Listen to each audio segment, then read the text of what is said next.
let us come to question number 15, students. Two lamps, one rated 100 watt at 220 volt.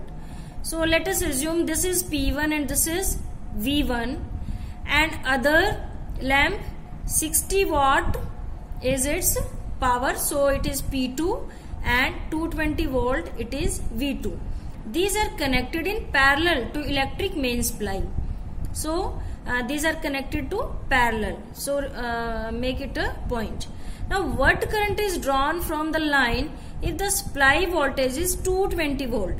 Total voltage across these is 220 volt. So we'll write the given values that P1 is 100 watt and V1 is 220 volt. P2 60 and V2 220 volt. Formula we'll use, that is P is equal to V square by R. By using this formula we'll write R is equal to V square by P. So first of all we will find the resistance of both the lamps. So R1 is the resistance of lamp 1. Now V square, V is 220 square divided by power is 100. This is value of R1. In the same way we'll find the value of R2. R2 is V2, so it is 220, and in formula square, so square, and the power is 60, so we'll write 60. Now no need to solve these values because we are going to use these values as it is. As these are given that these lamps have been connected in parallel, so we'll find their equivalent resistance. So 1 by Rp equal to 1 by R1 plus 1 by R2. So it will be 1 by 220 volt square divided by 100. So 100 will go in numerator, plus this again 1 by 220 square divided by 60. So 60 will go in numerator. So LCM is 220 square. It will be 100 plus 60. So it will be 160 divided by 220 square. Now again we are not going to solve it because we'll use it as it is. Now we have to find current passing through it. So according to Ohm's law, I is equal to V by R. R is resistance of the circuit. So resistance of circuit is equivalent resistance is 1 by Rp. So V is given 220 volt of the main supply, and Rp 1 by Rp. Here we have to use 1 by Rp. So 1 by Rp value is this much. So we'll write it as it is, 160 divided by 220 square. It will make our calculations easy. So this 220 will be cancelled with the square, and we are left with 160 divided by 220. This 0 will be cancelled with 0, and 2 8 ja 16 and 11.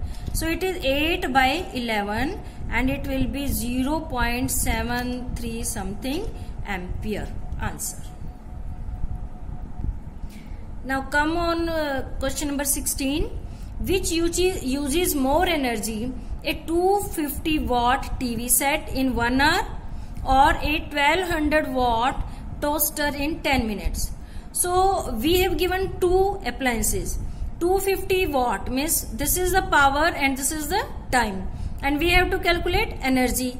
So we will use energy is equal to power into time formula, but we have to see the units. So we'll write first of all given values.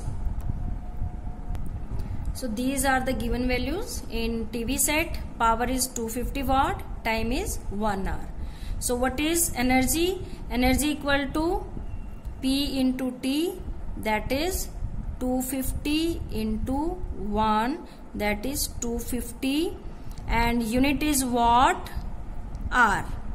Okay, some students can do this question like they will convert it into kilowatt, and then their answer will be 0.25 kilowatt hour. So both are the correct methods.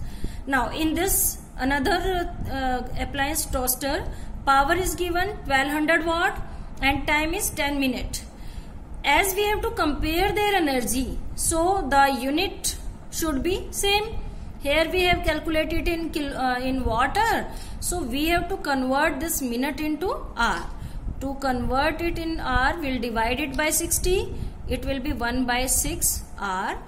So energy.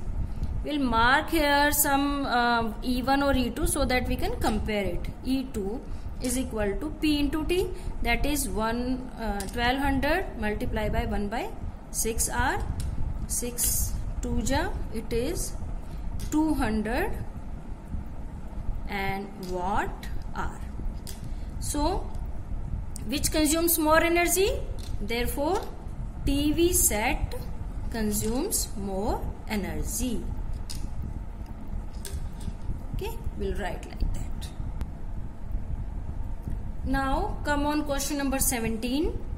An electric heater of resistance 8 ohm draws 15 ampere from the service main in 2 hours.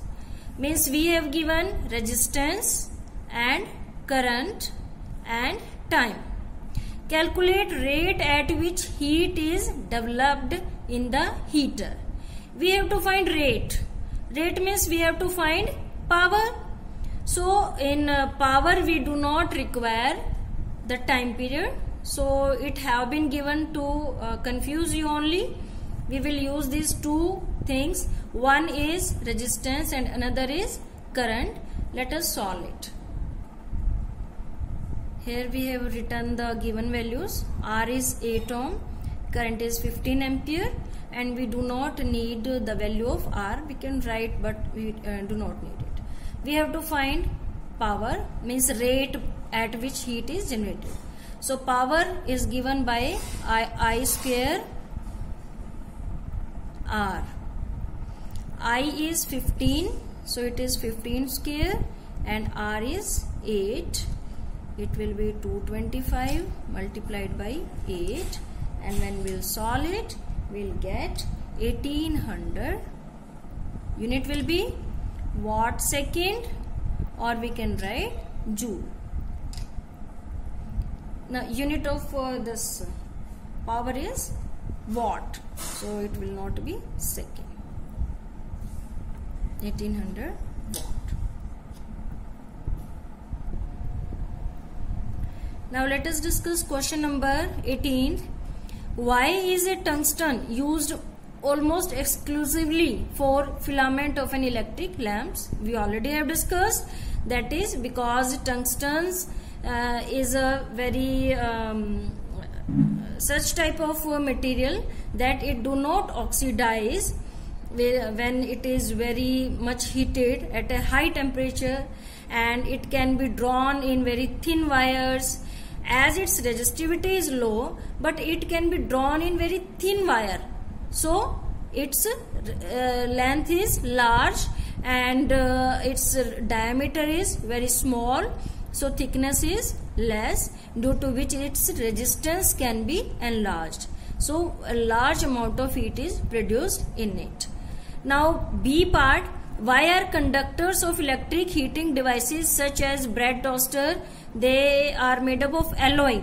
So they are made up of alloy, as we discussed already, that of nichrome, and because alloys have high resistivity, they can produce large amount of heat, they do not oxidize at high temperature, their melting point is very large. So these are some properties. Why series arrangement is not used for domestic circuits? In series arrangement, the total resistance get add up, and large resistance which affect the amount of current, or there are 3 to 4 points you can write, that each appliance do not get same potential difference. Okay, and if one appliance get damaged, then it will affect the other appliances also. D part, how does the resistance of a wire vary with its area of cross section? More the area of cross section, then less will be the resistance. So it is inversely proportional. Why are copper and aluminium wire usually employed for electrical transmission? These are very good conductor of electricity, and second point, they can be drawn into thin wires because they are very ductile. Thank you.